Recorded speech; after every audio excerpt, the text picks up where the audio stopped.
It was not only the world's most powerful personal computer at the time, it was also the most open-minded.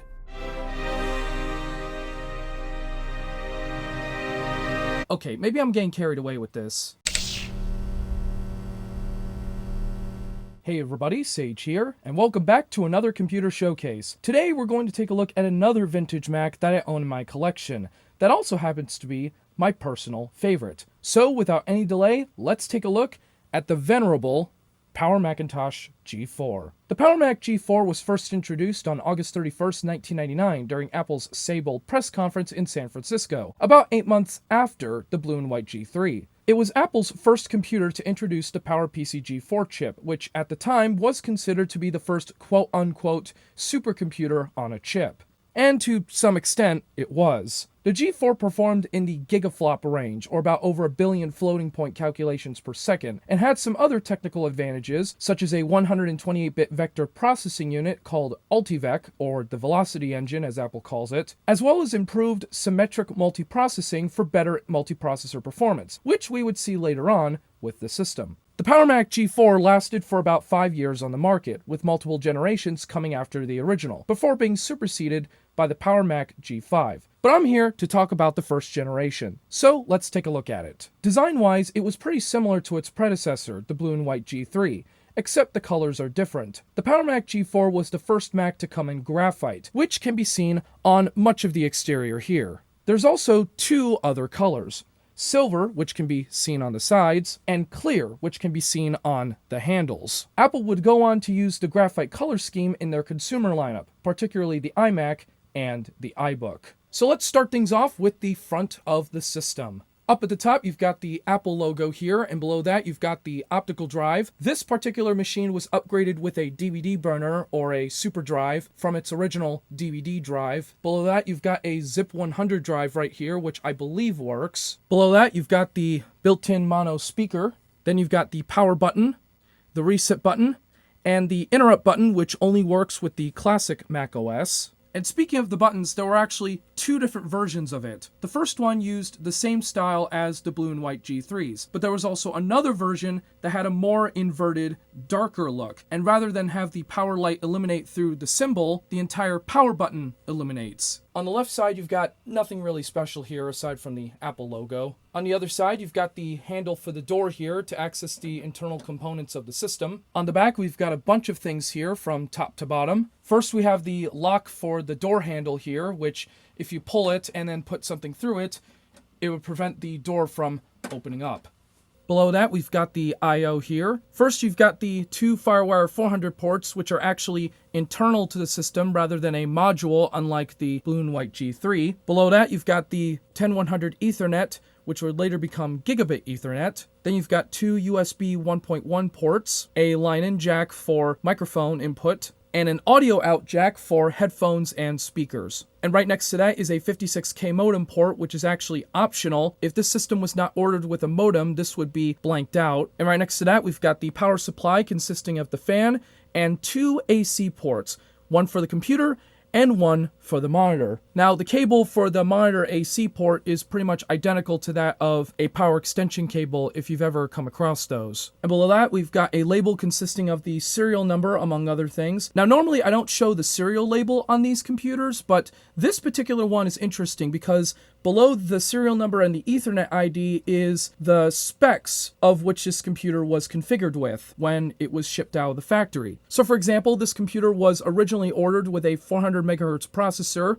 1 megabyte of cache, 128 megabytes of SD RAM, 20 gigabyte hard drive, a DVD-ROM drive, a zip drive, and a 56K modem, among other things. Now, out of all of the original specs out of this computer, only the 20 gigabyte hard drive, zip drive, and 56K modem are original. The rest were all upgraded. Below that, you've got the 4 expansion card slots here, 1 for graphics and the other 3 for PCI expansion. And right next to that, you've got the air vent for the CPU fan, and below all of that, you've got a security slot. So now let's take a look at the insides. To access the internals, you just simply lift this handle here, and then gently lower the door,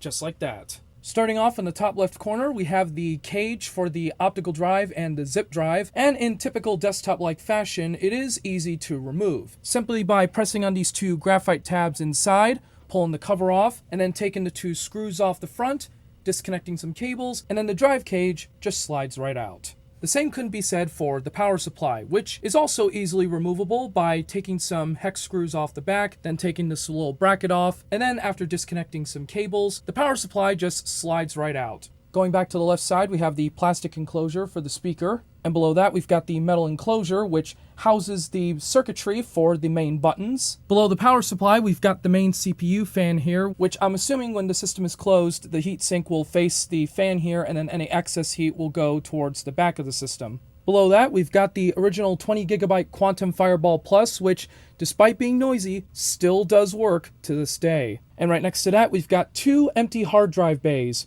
for additional storage. And then we come to the heart of the system, the motherboard. So first off in the corner, we have a 3.6 volt half-size AA battery, which is the same one used on the Macintosh Classic. But unlike that system, which I covered in a previous episode, this one isn't as big of a deal. Now granted, I still recommend that you do replace a battery like this if it is dead, but Apple had pretty much moved on from Maxell batteries in favor of the Tateron or SAF batteries, which are considered more reliable. On top of that, this battery is used to store the power management unit or PMU settings, such as the date and time, among other things, but isn't required to boot. I one time inadvertently booted the system up without the battery in, and despite no startup chime, it still booted up just fine. But I would still recommend putting a battery in just to be on the safe side, and when you do, make sure you press the PMU reset button here. Right next to that, you've got the 3 PCI expansion slots, followed by the AGP graphics card right next to it. And while we're at it, later models of the G4 included an extra power slot right next to the card slot, and this is primarily meant for the proprietary Apple Display connector, which not only provided video output for the display, but also power from the computer. Right next to the expansion slot, you have the card for the modem here, which has a black wire that goes from the card and then goes underneath the board all the way to this box right here. But if you don't want to settle for modem or Ethernet connection, there's always 802.11b wireless through the airport card. So now we come to the main processor itself, the PowerPC G4 chip, which not only has a humongous heatsink, but unlike the G3, which used standard socket pins, the G4 is on a daughter card and uses a proprietary 300-pin connector, which is a bit fragile if you're not careful. Now this processor is actually not the original, it's actually an upgraded 1 GHz Sonnet G4, which allows the system to run a lot faster, although you are sacrificing compatibility as it will not run anything below macOS 9.1, but that's still a worthy sacrifice nonetheless. Below that, you've got the memory slots, in which there are 4 of them, 2 of them being currently occupied. And finally, you've got the 2 FireWire 400 ports soldered to the board. But you may also notice there's a third FireWire 400 port, which is only accessible by opening up the system. That gives the system a total of 3 FireWire ports. And for your information, there are some other chips on this board, such as this crystal audio chip here, located below where the modem is. But then you might begin to notice that there is an Intel chip on this board.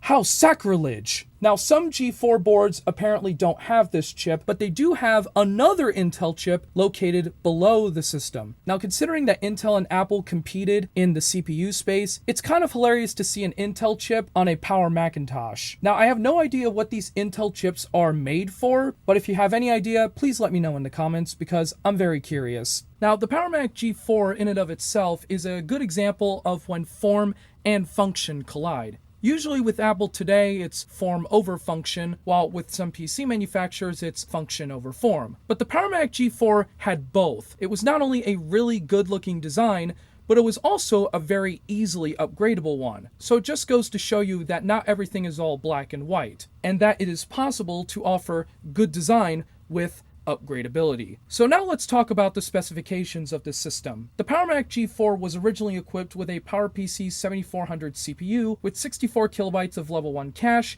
and up to 1 megabyte of backside level 2 cache, and has a maximum clock speed of 500 megahertz. In terms of memory, the Power Mac G4 supported PC100 desktop memory, with support of up to 2 GB. However, only 1.5 GB is used for Mac OS 9. In terms of storage, the Power Mac G4 supported IDE Ultra ATA 66, with native support for up to 128 GB of storage. If you want to up the storage capacity, you had to use a separate IDE controller on a PCI card. And speaking of which, if you wanted to use SCSI drives with this computer, you had to use an Ultra 2 SCSI card, which was offered as an option. In terms of graphics, the Power Mac G4 was originally equipped with an ATI Rage 128 card with 16 MB of video RAM, and could support displays through the VGA connector with a resolution of up to 1600 by 1200. Later models, however, utilized the Rage 128 Pro card, which offered improved graphics performance, supported resolutions of up to 1920 by 1200, and it also offered a DVI connector, so you could use more modern monitors with this computer. But on top of that, it is possible to upgrade the Power Mac G4 with a better graphics card. An example would be the ATI Radeon 9000 Pro. Sure, you won't be able to use the ADC port, but you can use the DVI port, and that graphics card does support Quartz Extreme, allowing for much better graphics performance when using Mac OS X. In terms of removable media, the Power Mac G4 supported any kind of IDE optical drive, whether it be a CD-ROM, a DVD-ROM, a CD burner, or a DVD burner, just to name a few. And like I said earlier, a Zip 100 drive was offered as an option. And with all of those parts combined, the Power Mac G4 weighed in at about 30 pounds, or 13.6 kilograms, about double the weight of the Macintosh Classic. So now let's talk about configurations. And this is where things get pretty complicated. When the system was first introduced, it was to come in 3 models. The low-end model came out first, on the day of its announcement to be more precise, and there was a reason for it. Apple basically took the G3's logic board, removed the ADB port, swapped the G3 with the G4 chip, slapped it in a different case, and boom, you got yourself a Power Mac G4. This model is often referred to as the PCI graphics model, or by its architecture codename, Yikes. The low-end model was equipped with a 400 MHz processor with 64 MB of RAM, a 10 GB Ultra ATA 33 hard drive running at 5400 revolutions per minute, a 32x CD-ROM, and was priced at $1,600, the same price as the low-end blue and white G3. Then came the mid-range model, which came out in late September, and this was considered to be the true Power Mac G4, as it had an entirely new architecture codenamed Sawtooth, with many new and improved features that I showed off earlier, such as AGP graphics and support for airport wireless, just to name a few. The mid-range model was equipped with a 450 MHz processor, 128 MB of RAM, a 20 GB Ultra ATA 66 hard drive running at 7200 revolutions per minute, a 5x DVD-ROM with a Zip 100 drive as standard, and was priced at $2,500. And then there was the high-end model, which was equipped with a 500 MHz processor, 256 MB of RAM, a 27 GB hard drive, a DVD-RAM drive, DVD-RAM being the precursor to the more modern DVD recordables, and was priced at $3,500. That model was supposed to come out in October. However, that never happened, at least in its original form. On October 13th, due to manufacturing problems on Motorola's part, which eventually forced IBM, who was part of the AIM Alliance at the time, to step in, Apple announced it would delay the launch of the 500 MHz models, and instead speed dumped all of the configurations by 50 MHz. So now you had a 350, 400, and 450, while the rest of the specs and prices remained exactly the same. Now, to those who pre-ordered the system, this abrupt announcement sparked a bit of controversy, made worse when users found out that their pre-orders were suddenly canceled. Thankfully, Apple realized their mistake quickly and honored all pre-orders, except the 500 MHz chip would be replaced with a 450 MHz one. They also issued a press release apologizing for the missteps, with Steve Jobs quoting a very relevant business proverb: "Good companies make mistakes. Great companies fix them." You can tell Apple was in a very different position back then. They weren't the multi-trillion-dollar business that they are today. So for the next month or two, things remained the same.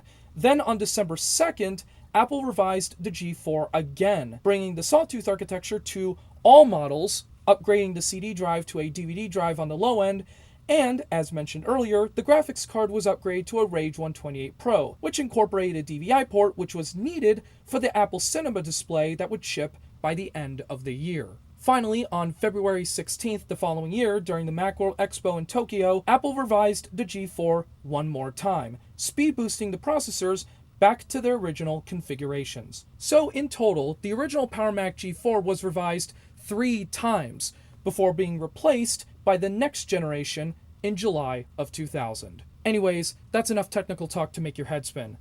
It's time to get this machine up and running. Okay, so I have the system all set up here. I've got the Power Mac G4 with a semi-matching monitor. This is a Apple Studio display. The ADC version, so I have to use an ADC to DVI adapter to get it to work with this computer here, or any DVI equipped system. And you might barely make this out, but there is a small scratch on the lower left corner of the display. Unfortunately, that is my fault. One day while I was moving things around, one of the desktop PCs with sharp corners on it got accidentally rubbed on this display, so now there is a permanent scratch. I did try my best to literally erase it with a pencil eraser, and it did actually get rid of some of the damage, but not all of it. So now there is a permanent scratch, although it is barely noticeable when the display is on anyway, so I'm not worried about it. I also have a matching Apple USB keyboard here, along with a matching hockey puck mouse, not in the original graphite color, but still the closest I can get.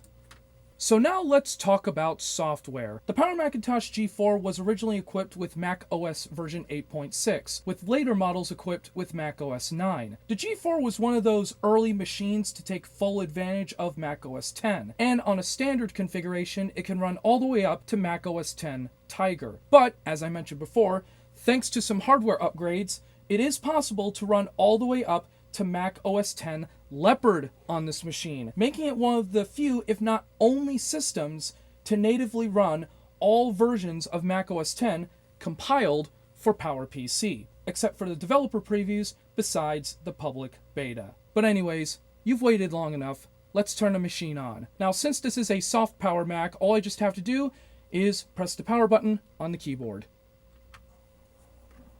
And there's our startup chime.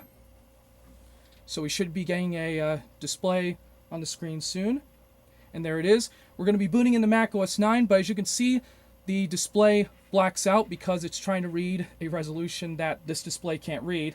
The display is more optimized for Mac OS 10, but any second now, there's the splash screen, if you can make it out here. So here we got Mac OS 9 currently starting up. It was one of my childhood operating systems back in the day, and I always liked the extensions loading at the bottom here.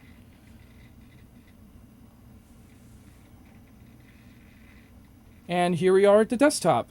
Now, I should apologize in advance that the Apple Studio display and my camera do not mix well together. If I try to focus it too much, there's like a little wavy effect, so I do apologize in advance once again. So here we are in the Mac OS 9 desktop. Let's go to the About This Computer, and we are currently running Mac OS 9.2.2. We've got 512 megabytes of RAM installed on this machine. There's also a hidden About Finder panel when you hold down Option while heading to the Apple menu.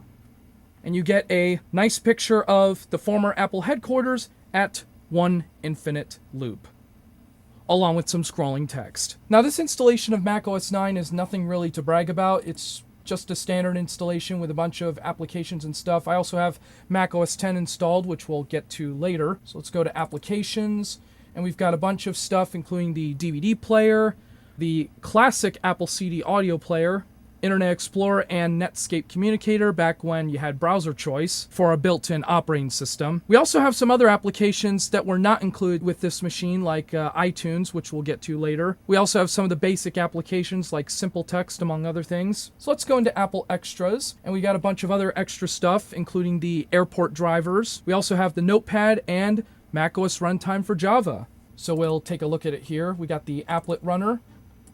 So we'll run that. And let's take a look at some of the applets. We got Sun Tumbling Duke. Apparently it's not showing up. So let's move on to the animator examples, I guess.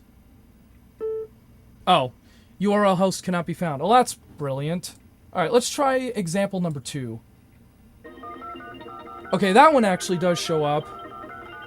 All right, yeah, thanks for that. So let's try another one. We have the ARC test, and this one's pretty interesting here. So you can type in a number, which is the equivalent to a degree. Just type in something like 90, and you can either fill or draw. Click on fill here, and you can see we got a 90-degree angle. We can also do a full 360 circle, We can do a draw, and we got a circle, fill, we got a full circle. We can also do a 45-degree angle, and there it is. So let's move on to the bar chart. Just a chart. That's it. Draw a test. So this is a drawing program, it looks like, so we can draw some stuff if we wanted to.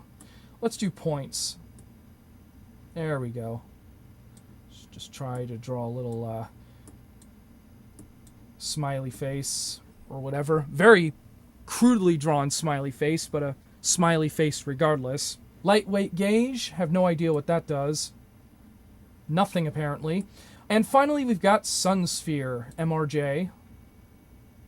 And it's a globe that we can move around. We can't move around vertically, but we can move around horizontally. Okay, apparently you can move it vertically, you just can't use the mouse. You gotta use these arrow buttons here. It does rotate though, so at least there's that.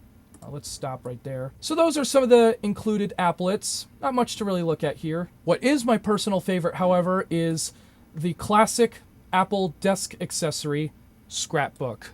I used to love this stuff as a kid, so let me show you around the scrapbook here. So we got some 3D objects we can move around. I think this is a radio. Yeah, this is a radio. So we can rotate it, and we can also zoom in and out. We can also move it around, just like that. It's very simple. Not sure what is playing on the radio. So this is a 3D MF file. It must be QuickDraw 3D. We got a palm tree with some coconuts. We got a dart. Zoom in on the dart. We got a pencil. Yeah, just a pencil here. And then we come to the 2D images. We got the light bulb, sun, moon, the globe. You probably remember that from the jigsaw puzzle from System 7.5. Then we got a sound sample. There you go. Red car. I definitely remember that as a kid. Teddy bear, whatever that is, and a party hat. So you get the idea. Scrapbook.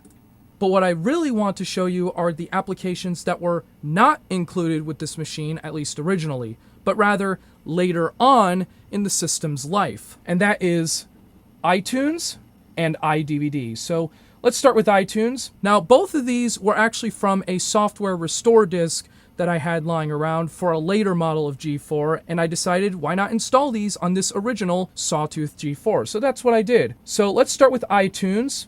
Version 1 to be precise. Now obviously I don't have any music tracks on there, and probably for good reason, but this is where you would put your songs, this is where you would browse your library. It's also got a mini player, I believe. There it is. There's also a radio tuner, but it requires an internet connection, and most likely the servers are no longer available. I mean, I could try with Airport Wireless, but the wireless base stations are not compatible with the wireless card in this machine, so yeah. Now, I do have an Airport Extreme base station that works with this, but I'm kind of too lazy to set it up, so I'm just not going to bother. But there you go. iTunes version 1.1. So now we'll move on to the second program, iDVD. Now, this was included with some Power Mac G4s equipped with a super drive back in the day. And seeing how I upgrade this G4 to a super drive, I decided to install the original iDVD 1 here.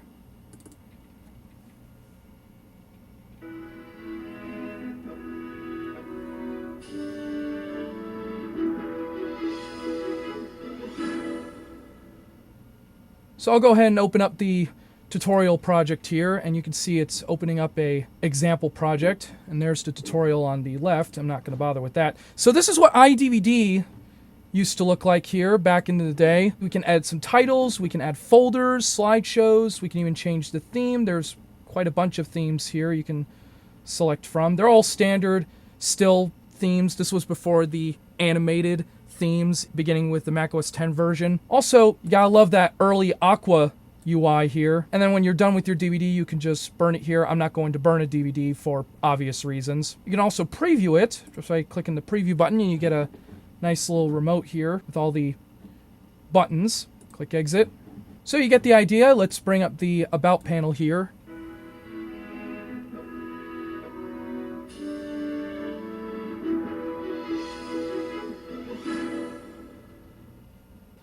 iDVD version 1.0, the original iDVD. Now there is one more piece of software that I do want to show off here, and it's kind of required by law in the Savvy Lounge now. And that is, of course, to showcase After Dark on this computer, particularly After Dark version 4 patched for OS 9. Now, After Dark 4 is the last major release of After Dark, and it's also, in my opinion, the most creative out of the bunch. You get a bunch of screensavers which all are pretty creative in their own right, including Rock, Paper, Scissors, and my personal favorite, Roger Dodger, which is basically a video game disguised as a screensaver. But After Dark will be forever known for its flying toasters. Now, I would like to show off the screensaver with the music, however, it's kind of glitched. Sometimes the animation will be smooth, but the music will not work properly. And sometimes the music will work properly, but the animation is glitched. So I'm just gonna have to leave the music off for the time being.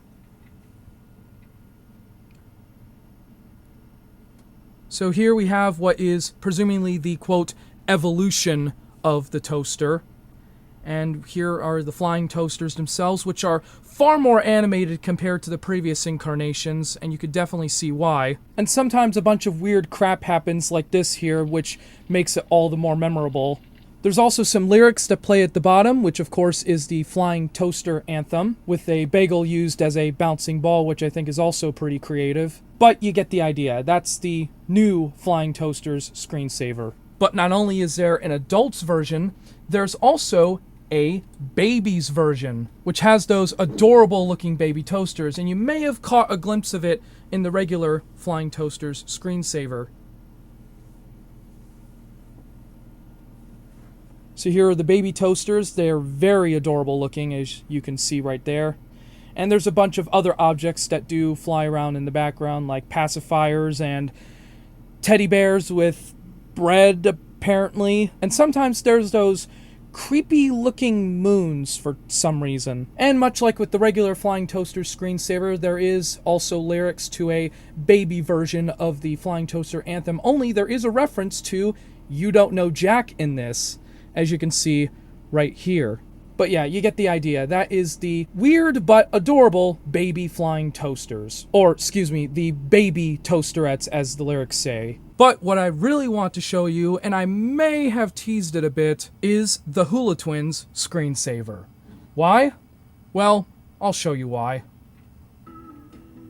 So basically, this screensaver has what looks like two Pixar rejects stepping foot in what looks like a playground, and all they're doing is hula hooping. And that's it. So what's entertaining about it, to be precise? Well, the entertainment really comes from these two girls whenever they're side by side, because as you probably saw right there, one of the girls gets jealous while the other shows off. And this happens 5 times, usually. And it goes back and forth. So as you can see, we got this girl showing off here while the other one is just looking and then stares right into your soul afterwards. And honestly, I think that might work for something like an animated short film, I guess? Somebody get on with that. And also, I kind of regret leaving the music on because after a while it does kind of get annoying. Now you can see she's doing like some jump rope with the hula hoop. These character designs kind of look a bit creepy, to be honest with you. I mean, they are rendered in 3D. I think that was the intention, but it's still entertaining. I mean, look at the girl's tricks here. It's actually kind of cool. Even I wouldn't be able to do something like that. It's kind of fun to watch. Alright, here we go. Bam! So, yeah, just some competition, I guess. Now, there are different variants of this finale, and I have come across a few of them. It looks like they're, got an overlapping glitch, I think. So after this portion, the side-by-side turns into more of they're separated now, but I'm not going to show that because we're already running out of time. So you get the idea. That is Hula Twins from After Dark version 4. And yes, After Dark 4 for OS 9 sometimes does, quote-unquote, crash, but that's normal. Now, as I mentioned before, this computer does have Mac OS X installed, but in order to get to it, I have to go to the Startup Disk Control panel here, and boot to OS X directly from there. So here it is, Mac OS X version 10.0.4 build 4Q12. So I'll boot right into it. Again, got the startup chime, and then we should boot directly into Mac OS X. Now this time we should get a Happy Mac, as like I said, this monitor was more designed for Mac OS X in mind. Here's the Happy Mac right there, and then there's the rainbow spinny wheel in the corner. This was before the Apple logo with the spinny wheel below it. Any second now it should take us over to the splash screen. There we go. And then there's the old school Mac OS X logo. Of course, there's nothing connected to the internet, so it's not going to find anything. It usually takes a while for the network to quote-unquote initialize. But anyways, now we're past that, so let's move on to the desktop. You can definitely hear that hard drive clicking.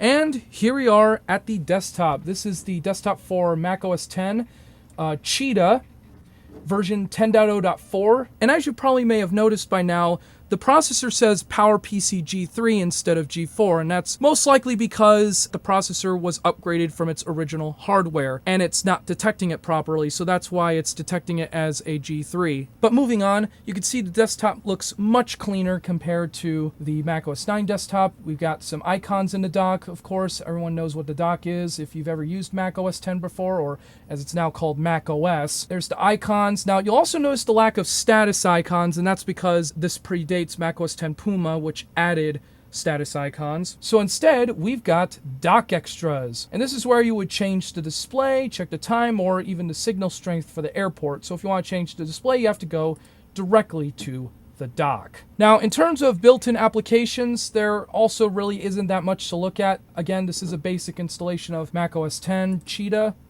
So you got the basic stuff like the calculator, the clock, image capture, which I still use, QuickTime Player, Internet Explorer, and the dock extras where you can drag them into the dock. Again, this was before status icons were a thing. Now, Mac OS X does include a built-in game, which is chess. So I'll go ahead and play a basic game of chess here, and yes, there is speech recognition in this, but I'm not going to use it. So let's just play a little game of chess here. And wow, that didn't take too long for the computer to respond. Any second now. And there we go. All right. I'm not really good at chess, to be honest with you. I actually like checkers more. No offense. All right. Let me try moving this.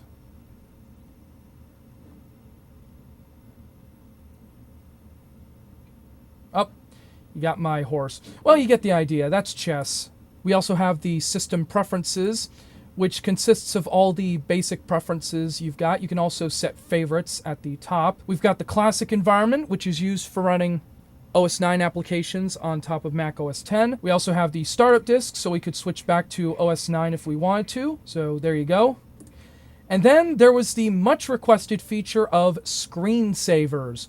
No more After Dark. Now it was built into the operating system.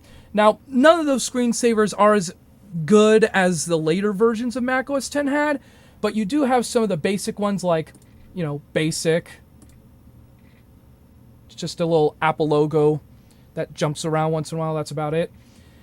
And then we have Aqua Icons, which is probably my personal favorite in Mac OS X Cheetah. It's just a bunch of icons zooming right towards you, and yeah, that's really about it. And then we have slideshows like Abstract, Beach, Cosmos, Forest, and of course, the custom slideshow. Also, something of interest to note, it's not called System Preferences in the menu bar, it's called System Prefs. Now, I consider Mac OS X Cheetah to be more of a testing the waters release, as it was missing quite a bunch of features that OS 9 had, and this included DVD playback and a bunch of other features. But like I said, those would eventually be added in future versions of Mac OS X, including Puma, Jaguar, and Panther, and by the time those came out, Mac OS 9 was pretty much obsolete. Now, my buddy Crazy Ken goes into a little more detail on those Big Cat releases of Mac OS X, so if you want to learn more about those, check out his video. But for now, I'm going to go ahead and shut down the computer.